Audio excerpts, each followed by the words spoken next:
Video is to marketing what coffee is to life. You can get through your day without coffee, sure, but you're stumbling around in a haze, struggling to get things done. Just like coffee gives you the boost you need for your day, video can give your marketing strategy the boost you need to bring in more revenue. So just start shooting some video and we're good, right? Well, to do it successfully, there are some costs involved that not a lot of people actually talk about when telling you, hey, go shoot some video. Luckily today, we have one of our expert coaches, Devon McCarty, here to talk with us about what some of those costs are and why video is so important to your marketing efforts. Hey, Devon, how are you doing today? Good, brother. How are you? Doing all right, doing all right. So the people are wondering, Devon, we're going to get into some of the costs, but why, to start off, is video so important to both marketing and sales for businesses? Yeah, that's a great question. It's what problems does video help you solve? My favorite one is it gives you and your team the ability to clone yourself. Think of all the conversations that you have all the time. When you onboard somebody, when you meet somebody new, when you do something for the first time with a new customer, right? There's so much repetition in the workplace as it stands. One of my absolute favorite benefits of video in general is you could think of any individual who's teaching something, coaching something, mentoring somebody. And with a little bit of video work, you can have them clone themselves, capture that information, and then start sharing it at a regular clip. A lot of companies struggle to figure out, how do I build my internal learning system? How do I figure out how to do more of this stuff? Y'all have the information ready to rock and roll in the brains of the people that you work with. But for some reason, the connecting of the dot of just capturing it with video, something simple like video, or something simple like your cell phones are enough to get started just to capture it. So from just an educational standpoint, the power that you're sitting on is incredible. The potential is incredible if you start capturing it with video. But that's just for education. Think about the sales conversations. Think about your sales team with Austin to you. What do you think a salesperson's most valuable commodity is, or their biggest asset that they have as they're going through the work week? I would probably say relationships. So I don't know. relationships, absolutely. I would also say their time. How much Uh, time they're spending doing tasks, doing follow-ups, sending the same message to a lot of people. With the addition of video, you have the ability to think about streamlining some of those repetitive processes and getting your people the ability to introduce themselves to prospects, potential customers, maybe new potential partners ahead of time, advance of the meeting. it sounds great, but as a business, you really just want to see that needle being moved. Hmm? I know you coach a lot of different businesses and have seen a lot of different things. Do you have any good examples of how that actually moved the needle for a business that you've worked with?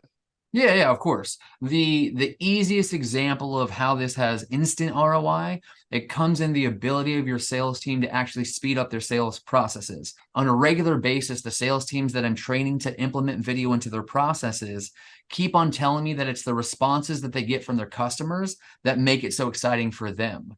In the beginning, you have a customer that shows up and maybe they're pretty unprepared, or maybe they don't fully understand what the company is that they do that they're talking to. Then you add a couple of videos that are like these big capstone 80% videos, or these short specific explainer videos. Now you've got a customer who shows up and they understand you better. They're actually ready to buy. They're actually really intelligent about what you do anyway. So now the conversation is less about, is it worth it? And it becomes more about, when do we get started? Yeah, so I feel like to do, some of those bigger videos like that, it's helpful to have a videographer who has their equipment. And so for someone wanting to take their video in-house, we have our obvious costs for starting video with marketing. Obviously, the videographer's salary is probably one of the biggest costs there. But then there's more, you got to get the camera and the lens. But is there any other type of equipment that is important for them to have? Are there other costs people don't necessarily think about going into that side of things? Yeah, of course. And I think for business owners out there that are thinking about really diving into this type of work, you got to think through, what is my needs to have to do this job and my nice to haves, because it'll make it a little bit easier, a little bit more effective. So CEO that I worked with before told me, essentially everything that we buy for you to do your job is just a tool. You can dig a hole with your hands. A tool should help you dig that hole a little bit faster. A bulldozer will help you do it substantially faster, bigger, deeper, faster, all that good stuff, right? So when you think of the tech stack that's typical for videographer, You have your camera body, you have your tripod, you have a couple of lenses, and an audio recorder, right? That's the base practice that you need to shoot a video. But if you think of the other things that make the videos better, you have something called a gimbal that helps you move around, and you do these walk and talks, and it helps you stabilize your camera. There's nothing wrong with just putting a flat traditional tripod down, having a static shot, and letting that be your thing. There's also nothing wrong with walking around and having a little bit of wobbly footage as you shoot some B-roll.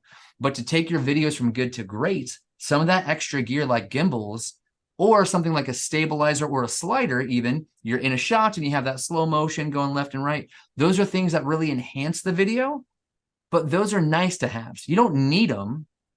You can make your video without them, but oftentimes some videographers will try to sneak some of this stuff into the equipment budget without really saying what they're for. Again, you can take all that stuff and take your videos to the next level with all that equipment, but I really push all of you to see, what do we actually need? A big part is really understanding at a baseline, what do you need to shoot video? And then what are the alternatives, the additional things, the extra stuff that would be nice to have, but again, not a need to have. Another common hidden cost that people don't usually consider is some of like the recurring monthly tech stack costs. Think of the editing software. Think of B-roll. We know typically is somebody who uses a camera and shoots something else in the background. As you start describing some of the equipment we talk about, you're going to shoot and show some of that equipment we're talking about, right? Now, there are times where we can't go and shoot that equipment. There are times where we can't go and shoot in that environment. So you can use stock footage. And sometimes that comes with a monthly recurring cost. So think of the music files that you want to use, the sound effects, the graphics designs. There's some tech that you have at a recurring cost that maybe you're not expecting, because in your brain, your videographer is going to create everything and build anything. Now, most of the time that's going to be true, but just know that there might be a couple of little technical things that you're not expecting. That might be a couple of bucks here for, putting captions on a video, doing color correction, doing some editing in post. There might be some nice to haves to help you dig a little bit faster that aren't substantial costs, but are mindful to know, just so you can really get your budget locked in so you know what you're spending money on each and every month. Another common recurring hidden cost that you'll feel, it comes with your storage hard drives. So we talked earlier about making sure that the laptop storage capacity is big enough to actually let the work be created. But what do you do with those video files after you're done? If you're in this game for a couple of years, think of the size of your video files. That stuff has got to get archived somewhere. So a lot of people think, well, we already have server space in our department, but is that server space built for video files, for big, heavy video files? It's probably not big enough. It's probably not fast enough. It's probably not going to be the right fit. It's just like that base laptop. It's probably the wrong system. So on average, a lot of people do the standard external hard drive system, where they're just buying 5, 10, 15 terabytes of hard drive space at a time, filling it up and then moving it on, filling it up and moving it on. So over time, you have a substantial investment over equipment just to capture your stuff.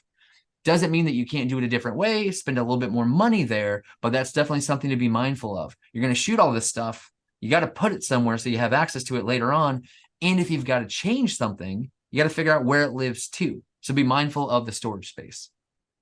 That's good to know. That's one that, not a lot of people think about for sure. Mm-hmm. So looking at all this, if I could get a ballpark number for super basic package, medium package, nice package, what kind of ballpark numbers would you give for those?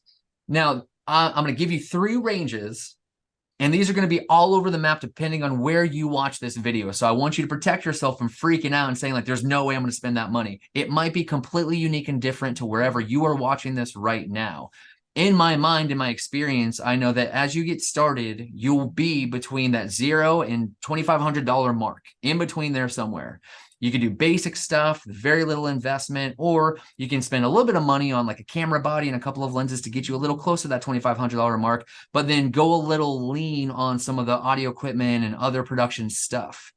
The middle tier is probably that $2,500 to $5K or maybe $7K marker. In there is probably where you have most of the threshold of the people that we work with.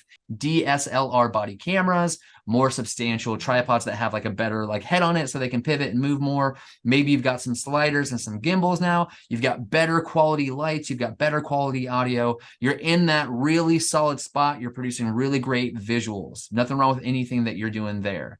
The top tier is pretty much 7K and above. And that range, honestly, dude, 7K, $50,000, $60,000, $80,000, over $100,000. And that's not me just messing around and scaring you with price.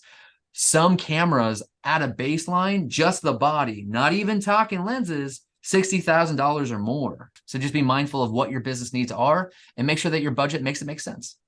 And you were talking about want, nice to have, and need to have.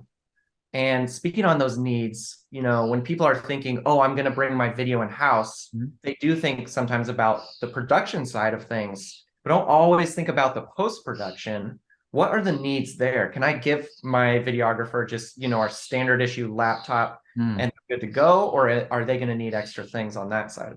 No, that's a great question. That's a great problem too. And a recurring issue with price, especially in the beginning, is sometimes the tech person has done the purchasing so many times for traditional positions. This is the base laptop that we get for everybody, has this type of webcam, has this type of RAM, this type of storage capacity. This is what we get for everybody. Here you go. But the videography position, especially in companies that are new, have no real understanding about the solid state drive that's typically needed, the RAM needed, the file, like the software. There's so much stuff that's actually needed that on a regular basis, you usually end up buying 2 workstations in the beginning. There's the initial purchase of the wrong laptop just because they didn't understand the specs needed. And then all the secondary, okay, what do you really need? What does that look? And then it's all this argument and negotiation about what do you really need to have versus what everybody else has. It starts from a point of such confusion and frustration that there's a lot of videographers that are using their own equipment because the company won't actually buy them the equipment that they need. That doesn't save you cost. That doesn't do anything other than frustrate the specialist that you've now hired, but you haven't equipped them to do your job. You end up paying for the nose over time because you start nickel and diming your way to the actual build that you need. You can skip all that stuff by having a real candid conversation with the person that you're going to hire that's involved in videography. Ask them what they need. Ask them what their specs are. Ask them what tech they need so you can make the right decisions and purchase the right thing and not have to do what we typically see where you're buying again and again and again all of the stuff that you think that you need that you probably don't need. And that's just like an easy example of the laptop issue. What are some situations you've seen with people you've worked with as far as like space to shoot? I know some people can't shoot without a studio, but you can really just film in your own office as long as you have a quiet space, right? One of the most important things to do in the beginning is finding a place where you can shoot consistent styles of footage. If every single video that you shoot is completely different, looks different, sounds different, you're going to look very sloppy, like you don't know what you're doing. So it's super helpful to have a dedicated space to shoot. You can control the environment better. You can have way more symmetrical shots. You can just do way more with consistency there. But that's, again, a nice to have, not a need to have.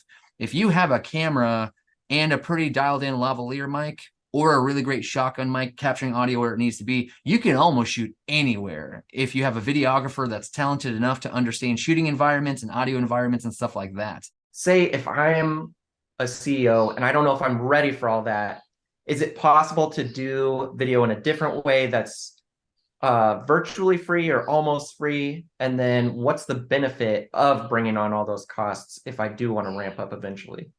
Yeah, and I think that's the question that everybody asks is, do I really have to spend this money? Can I just cheat my way through it? So there's nothing wrong with trying to pay attention to your pocketbook.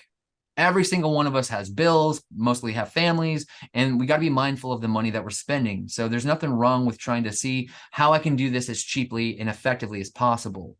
A great way to start is to look at your current investment.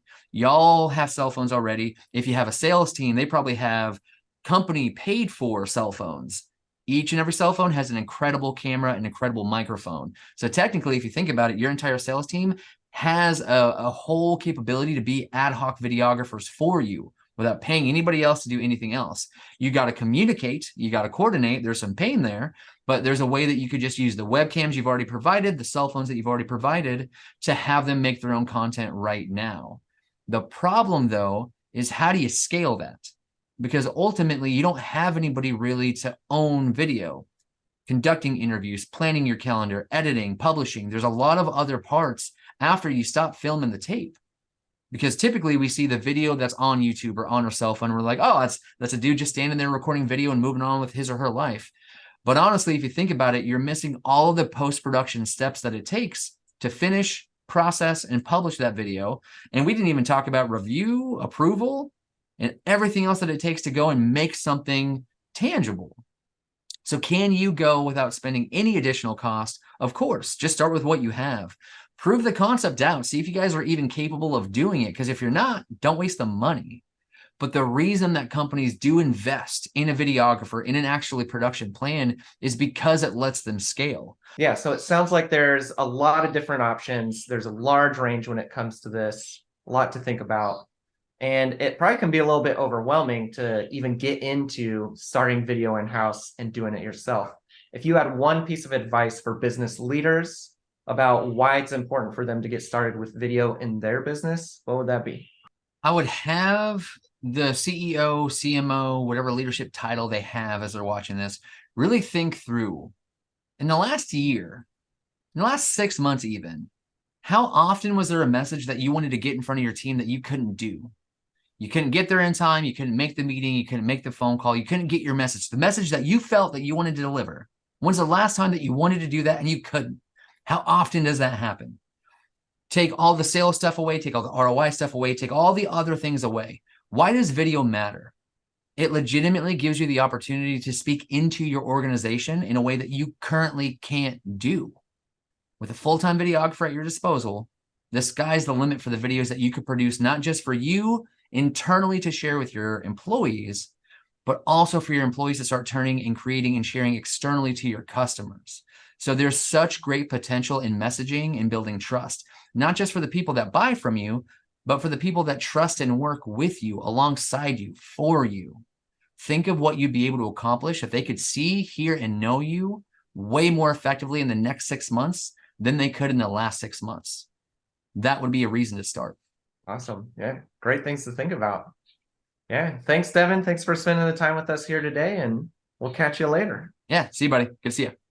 Now that we have a good breakdown on what some of those hidden costs are for successful video marketing, you can now use this information to look forward in your plans and use that in your budgets.